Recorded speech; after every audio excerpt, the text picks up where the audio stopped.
Mon ami, comment tu vas? Oui, bonjour mon ami. Nagedef. Hey, yaa da nga dégg wolof.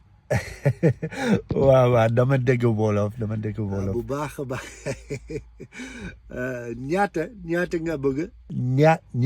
ñaata ma bëgg. bu fees. bu fees déggal tubaab bi bu fees la bëgg bu fees. plein hein plein. waaw plein waaw bu fees. ok plein bu fees.